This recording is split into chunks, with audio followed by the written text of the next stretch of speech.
Bueno, pues revisamos rápidamente lo que tienen algunos medios y Reforma lo que hace es una manipulación franca de el tema del periodismo y su ejercicio en ese sexenio, porque Reforma titula respecto a López Obrador, ofrece solidaridad y siguen los ataques. Vemos esta primera plana y coloca a algunos periodistas y tanto mujeres como hombres que han sido asesinados lamentablemente en esta administración. Sin embargo, pues no es producto esta violencia del gobierno federal, del gobierno de la 4T, sino de casos particulares.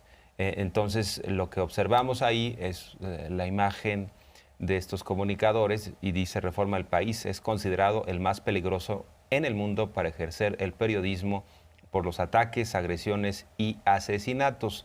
Lo que trata de hacer Reforma es vincular el discurso de López Obrador con la violencia física hacia los comunicadores. Pero, insistir, si observamos con detenimiento cada uno de estos casos, lamentablemente están relacionados con la cobertura periodística respecto a sucesos del narcotráfico, de grupos delincuenciales, de caciques, ¿no? Algunos presidentes municipales que se sienten amos y señores de la realidad y pueden y tienen, digamos, los medios para silenciar a comunicadores, pero lo que está haciendo Reforma es decir, es que López Obrador está de alguna manera encaminando un discurso de violencia para terminar con la vida de los comunicadores, y que eso es perverso. Eso, pues la verdad no se sostiene, pero algunos, a partir del condenable atentado a Ciro Gómez Leiva, han echado a andar esta maquinaria en donde quisieran silenciar a López Obrador, maniatarlo, acorralarlo, que no pueda expresarse como presidente, y los grupos de siempre, los grupos de estos comunicadores en horario estelar, sigan mandando en el país, impongan su agenda, impongan sus decisiones y un presidente que obedezca, que esa es la estrategia, la fórmula que le aplicaron claramente a Peña Nieto. Que le aplicaron a Peña Nieto y que se intenta aplicar en otros gobiernos progresistas, ¿no? Entonces es o colaboras y estás de este lado o nos vamos con todo en contra de ti, ¿no?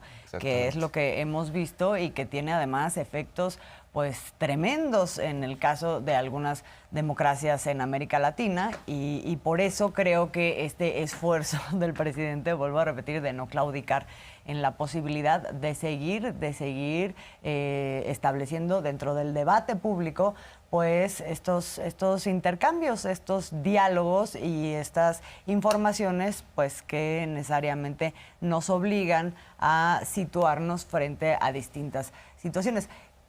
A situarnos en un contexto en el donde el presidente lo ha dicho muy claramente y además se sostiene, digamos, con los hechos, que es la vida, es el mayor valor que puede existir, la defensa de la vida, y en donde los adversarios políticos se miran como eso, como adversarios políticos con los cuales se puede tener estos intercambios, no como enemigos a ser aniquilados. Eso es algo de lo que pondría Reforma como estampa de la relación del presidente con los comunicadores, cosa que no es real. Como dices, no se sostiene. Vamos a ver parte de lo que dijo esta mañana el presidente sobre este tema.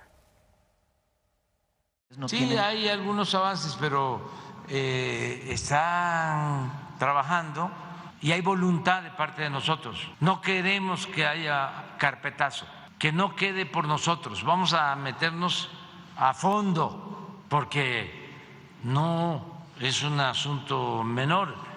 O sea, quisieron asesinarlo o intentaron hacerlo, y si no fue así, el propósito era generar un conflicto mayor, desestabilizar al país, que eso también es un crimen. Como no hay un gobierno represor, como no tenemos relaciones de complicidad con nadie, como somos libres, podemos investigar a fondo, como lo estamos haciendo. Eso era en el gobierno anterior y en el gobierno de Calderón, cuando ustedes, con todo respeto, se quedaban callados. pero ya no es así. ¿Considera que ha reducido la impunidad en el país durante su gestión? No hay impunidad, no se permite la impunidad ni la corrupción. Puede ser que cometan un delito y nos lleve tiempo de la investigación y saber qué sucedió, pero nos vamos a fondo siempre y no somos iguales. Pueden ir a la ONU, irme a acusar con el rey de España, ir a Washington a pedirle al presidente Biden que intervenga porque se está afectando la democracia en el país. Nunca se debe vivido un ambiente de libertades y de democracia en México como ahora. Nunca. Antes se atrevían a insultar a Peña, a Calderón. Nadie. Pues ahí está el presidente insistiendo, no hay nada personal en contra de los medios, pero sí un debate abierto, vigente, porque estos medios de comunicación en su momento pues veían muchas virtudes en un gobierno como el de Enrique Peña Nieto, que francamente era un desastre y era pues simplemente una administración enfocada hacia la corrupción. ¿Cuántos secretarios de Estado de Peña Nieto y el propio Peña no se enriquecieron, no saquearon las arcas, no llegaron ahí para hacer negocios sucios? O sea, ¿cuántos de ellos hoy en día no viven en grandes mansiones y tienen acceso a recursos?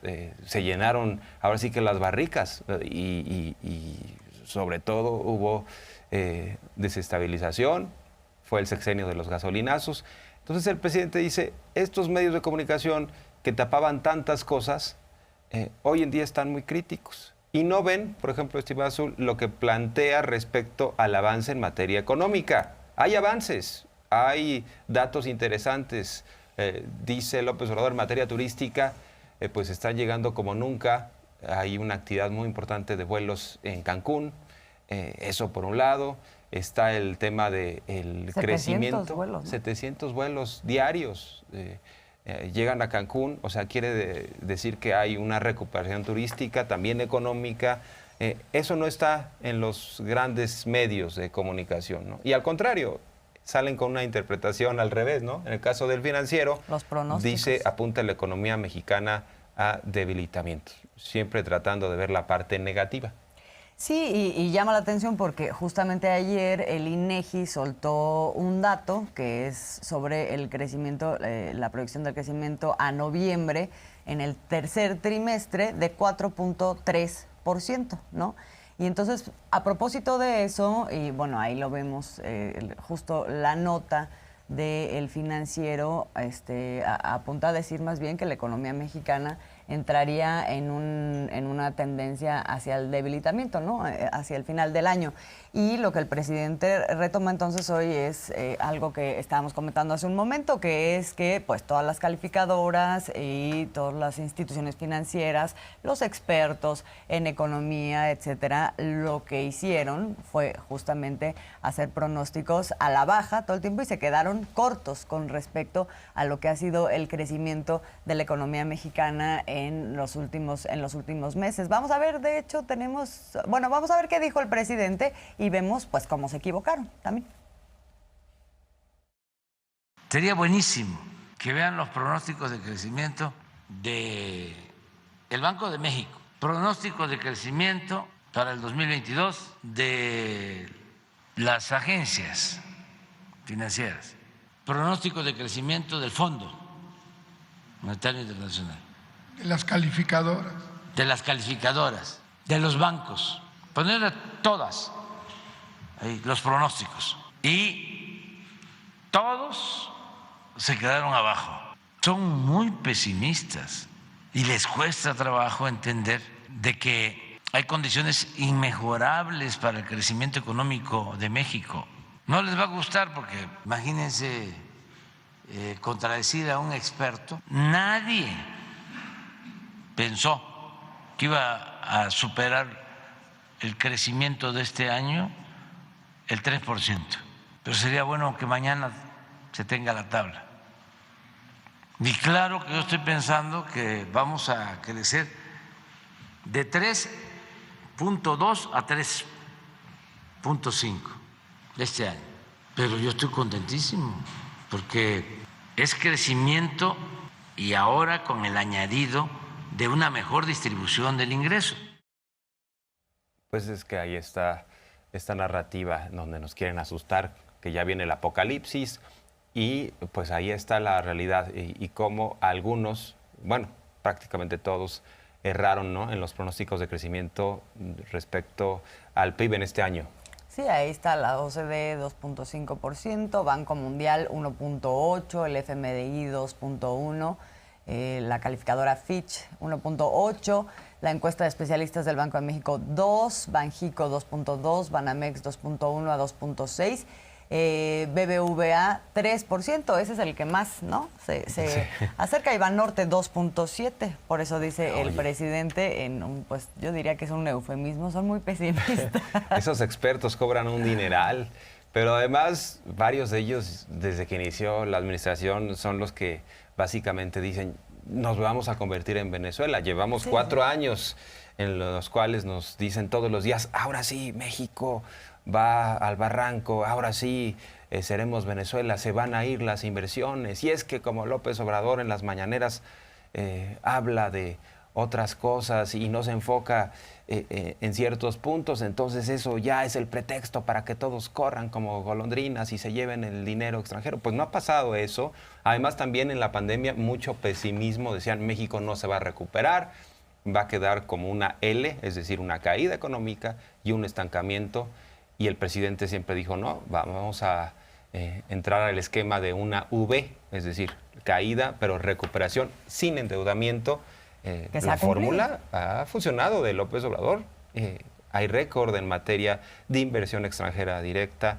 Ya lo decíamos también, récord en esta parte turística de llegada de extranjeros, sobre todo a la Riviera Maya. Y una serie de decisiones que siguen apuntalando a la economía mexicana. Por ejemplo, también el hecho de que hay una buena relación con Estados Unidos y con Canadá. Esto significa que muchas empresas asiáticas dicen, me voy a ir a México, quiero estar cerca de Estados Unidos y hay competitividad. ¿Cuál es el gran digamos, problema o el gran desafío? Resolver el asunto de la seguridad, que también es un tema heredado del neoliberalismo, pero se trabaja todos los días en eso. Así es, y por eso es importante ahora lo que vamos a retomar de lo que serán estos encuentros, cuáles son las prioridades que se van a plantear en los encuentros con Canadá y con Estados Unidos, en una visita, por cierto, histórica, de hace años que no se da una visita por parte de un presidente de Estados Unidos a México, de acuerdo con lo que relata hoy el canciller Marcelo Ebrard, y muy importantes las líneas que se trazan de lo que será este encuentro, pero también creo que vale la pena señalar que dentro de ese balance que hace el presidente no nada más son los números de lo que se ha crecido, de lo que se ha invertido, de lo que esto permite, sino más allá de eso, cómo se traduce también eso en una distribución del ingreso. Ahora estaba hablando el presidente de una repartición de recursos que llegan a 30 millones de familias. De las 35 millones que hay, 30 millones de familias están beneficiadas por una serie de programas de gobierno directamente. Y las otras, pues también es importante entender de qué otras formas han sido beneficiadas, ¿no? A través de, lo mencionaba también el presidente, del no aumento de impuestos, del no aumento de gasolinas, de una serie de condiciones que se pueden llegar a ellas por el hecho de que pues las finanzas en general están sanas y hay una recaudación también que ha venido creciendo. En fin, o sea, este balance en general que hace al cierre de año el presidente con los datos por delante, pues es en general positivo para el país a pesar de un complicado escenario internacional. Así es. Vámonos pues ya con lo que sigue de la ajonjolí, pues, de todos los moles.